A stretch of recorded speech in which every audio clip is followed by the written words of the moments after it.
Welcome to EPG Pathshala. I am Dr. Mrinmoy Pramanik. I teach comparative Indian language and literature at the University of Calcutta. Now we'll discuss the politics of translation. The content of this module is written by Mrs. Ria Roy Choudhury. Now let us talk about the politics of translation. Translation is the act of communicating the meaning of a source language text by means of target language. Etymologically, the English word translation is derived from the Latin word translatio, which itself comes from trans and from fero, the supine form of which is latum, together meaning a carrying across or a bringing across.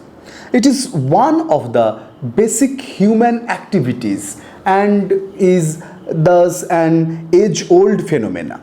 Even when we name an object, we translate, and naming object is undoubtedly a basic linguistic need, owing to which G.J.B. Prasad remarks, all language are born in translation. In fact, the means by which people from various regions and cultures come together and communicate are translation. As Prasad remarks, great civilizations are born in translations because of translations. Translation is bound to be multilingual as well as interdisciplinary, encompassing languages, linguistics, communicate on studies, philosophy, and range of types of culture studies. And to discuss the politics of translation, we must focus on the hegemony of languages. In the process of translation, certain languages receive more prominence than the others. According to Spivak, English and some other languages of the ex-colonizers are hegemonic languages, with the most amount of prominence being given to them. Translation from these languages into any other language fails to translate the ideas of the original, as the translator tries to make it more accessible to the Western readers and carve his work according to their needs. The same concern is shared by Tejaswini Niranjana in her work Citing Translation, History, Post-Structuralism and the Colonial Context, where the translation is viewed as discourses which inform the hegemonic apparatus that belong to the ideological structure of colonial rule. Her focus is to highlight how the colonizers have used translation as a means of re-establishing the image of the Orient, or rather Western orientation of the East. As a consequence, there arose three main drawbacks of translation studies. Firstly, power imbalance between several languages has not been paid any attention. Secondly, Niranjana considers Western translation theory to be flawed as the West repressed the non-West. Thirdly, she questions the humanistic enterprise of translation as in the context of colonization. Translation builds a conceptual image of colonial domination into the discourse of Western philosophy. Authority, legitimacy, and power are what translation is implicitly related to. Translation is not merely an exposure to the world. It is rather a channel through which foreign influences seep into the native culture and often challenge. The use of translation as a hegemonic weapon has been an age-old phenomenon. However, the power politics related with translation is recognized intricately with the help of colonial and feminist approaches. Now, let us talk something about translation and the colonization. Translation and colonization are related on the ground that translation has always been an active participant in the process of colonization and in disseminating an ideologically motivated image of colonized people. The question of identity was important for a colonized society, and it subjugated psyche in the same way as the feeling of superiority and invincibility was for the colonizers. As far as the colonized were concerned, translation was an appropriate method of releasing their own literary granary before the world. Keeping the aforementioned points into consideration, it would not be wrong to state that translation is a political act. On one hand, for the colonized community, it is perhaps a patriotic act, an attempt of exposing a country's rich literary tradition to the world. On the other hand, the colonizers found that through translation, it was easier for them to map and govern over their colonies more efficiently. Translation of Indian literatures in colonial times was also with the motive of enriching the target language culture by enhancing its access to desirable elements and thoughts identified in Indian literature but absent in European target language literature. And we can take few examples like the translation of Manu Samhita during colonial period, and the translation of Abhigyan Shakuntalam by William Jones and its later exposure to the world of Europe. Now let us talk about translation in Europe. The aim of translation activities in Europe has been to open the continent to the idea of the Orient. Apparently the purpose is to enrich the cultural status of the works translated. However, manipulation and distortion form an inseparable part of translation. The hidden agenda has been to domesticate the Orient or tame the native. Though translation, the foreign was known with the notion that they were subservient. In other words, it was a method used to proclaim European superiority. The colony can be viewed as a translational imitation which is inferior. Their identities have been rewritten and reframed by the colonizers. One of the most eminent scholars who translated literature of the Orient for the West was William Jones, president of the Asiatic Society of Bengal and a pioneer in Orientalist scholarship.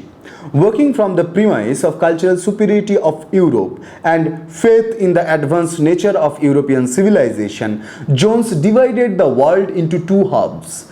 Europe was equated with reason and taste, while the Orient was a hub of imagination.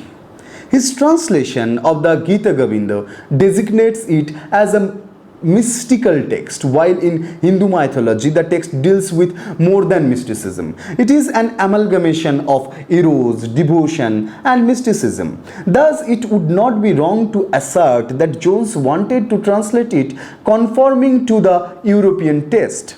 Translation and feminism, also a very significant field to understand the politics of translation.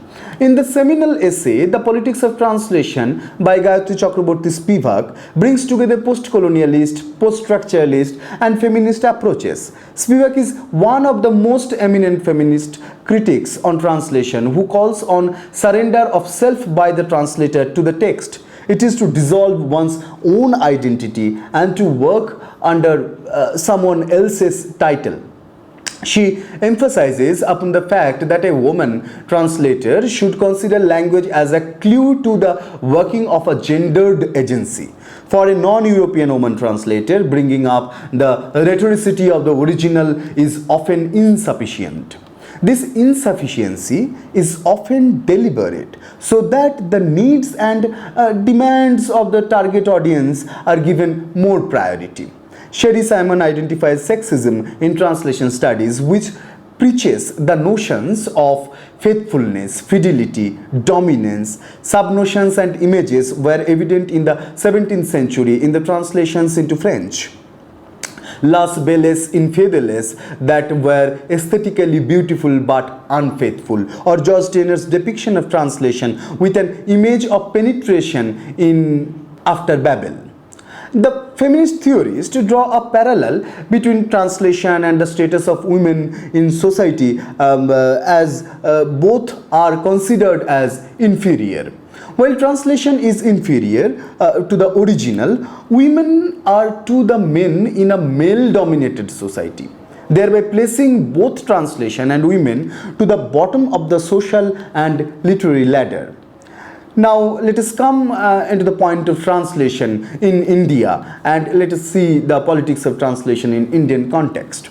Translation in India must have begun since ancient times, owing to the fact that it is a multilingual nation. The 8th schedule of the Indian Constitution has listed 22 languages being spoken in India, namely Assamese, Bengali, Gujarati, Hindi, Kannada, Kashmiri, Konkani, Malayalam, Manipuri, Marathi, Nepali, Odia, Punjabi, Sanskrit, Sindhi, Tamil, Telugu, Urdu, Bodo, Santhali, Maithili and Dogri.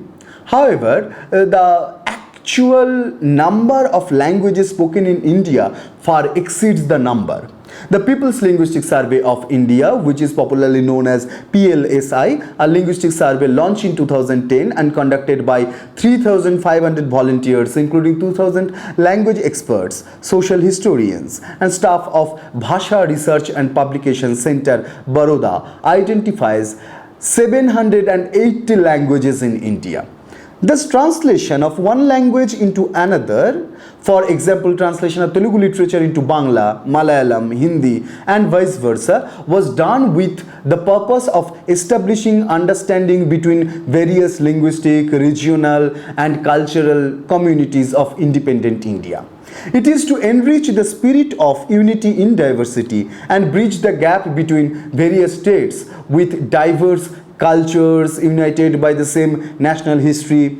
This kind of intra-Indian translation is rooted in medieval India in 14th and 15th century, owing to India's multilingualism. Every Indian speaks in at least 2 languages. Historically, there are 3 stages of translation activity in India: oral, written and printed, though performance tradition also was there. And we consider performance, translation of oral tradition into performance or manuscript into performance as performative translation. The oral tradition remains untraced, but the written traditions rooted in the medieval times began when excerpts from Sanskrit texts were translated into regional language. For instance, Ganeshwara translated the Bhagavad Gita, the Ramayana and the Mahabharata were also translated into several regional versions. As a consequence, the holy scriptures, which were once inaccessible to the middle or lower class, now became accessible to all of them. Thus, it can be said that intra-Indian translations had a purpose of spiritual revolution. Also, translation in India did not pay much importance to faithfulness. Often the translation took ample freedom in narrating a tale in a new fashion, according to the needs of the target audience, a process that P. Lal names as transcreation. For instance, Vishnudev, while translating Eliot's Christmas, names it as Janmashtami, since both the occasions celebrate the birth of religious leaders, Jesus Christ and Lord Krishna, respectively. By changing the name, thus makes it more relatable and acceptable in a Hindu-dominated country such as India. During colonization, translation was carried out in order to ensure administrative efficiency. It was a means by which the English could reach out to the Indians. However, intra-Indian translation was not encouraged much, since that would have unified the Indians from diverse cultures and ethnicities under the umbrella of the same nationalistic and historical heritage, which would have been detrimental to the exercise of the British policy of divide and rule. Now let us talk few things about the politics of intra-Indian translation, means translation from one Indian language to another Indian language, including English. The political significance of translation can also be traced in India. Interestingly, Sanskrit enjoyed a status in India similar as that of English across the globe. It not only was a language of the elite class, but also exhibited the attributes of a power language, as it was a part of Hindu inheritance. Therefore, translation of Sanskrit into the other Desi languages was an attempt to release scriptures from the monopolist custody of Sanskrit Pandits. Shishir Kumar Das writes, I quote, "This phenomena may be partly explained by a scholarly strategy towards the dissemination of Brahminical learning and Indian classical heritage, and partly as an assertion of the indigenous literary tradition against rapid westernization." I unquote. The Bhakti movement had a purpose of translating poetry from Sanskrit to the language of the people, thereby transforming the language of spirituality from the power language of Sanskrit to the languages used by common men. Thus, religious power transfer was also a major concern during translation. One of the area to trace the politics of translation is the politics of publication house, the market economy, the circulation of text. All these are very much related in the issue of politics of translation. So let us talk few things about marketability of translation in India. With the colonization of the British, English entered India as a language which was there to stay, owing to both nationalistic and marketing interest. Translation in English eventually became a significant phenomenon. One of the major organizations to have taken the initiative of translating Indian literature is the Sahitya Academy, established on 12th March 1954 with its headquarters at Rabindra Bhavan, Delhi. This organization dedicates itself to the promotion of literatures in the languages of India. Not only does it organize national and regional workshops, but also provides grants to authors, publishes books and journals, and organizes the annual Sahitya Academy Award. Its library has one of the richest collection of translated text of Indian literature and forms one of the largest multilingual libraries in India. Another organization which promotes Indian literature is National Book Trust, an Indian publishing house founded in 1957 as an autonomous body under the Ministry of Education of the Government of India. Pandit Jawaharlal Nehru, the first Prime Minister of India, visualized that NBT would be a publishing house that would publish books at low cost. Its activities also include promotion of Indian books abroad. It also aims at spreading literacy by publishing reading materials in several Indian languages for all age groups. In fact, National Book Trust Adan Pradhan translation series focuses on the classical literature of India, outstanding works of Indian authors in Indian languages and their translation from one Indian language to another. Also, the trust aims at paying attention to those genres of publishing which, despite their importance, have not been adequately covered in India, and thus it motivates publishers to explore the hitherto unexplored areas of publishing. Now, the role of the private publishing houses. The Sahitya Academy, which had not included English as one of its scheduled languages until the 60s, awarded a translation prize for English in the 80s. Katha began as an organization initiating translations in the 90s and introduced the A.K. Ramanujan Award for Translation in 2000.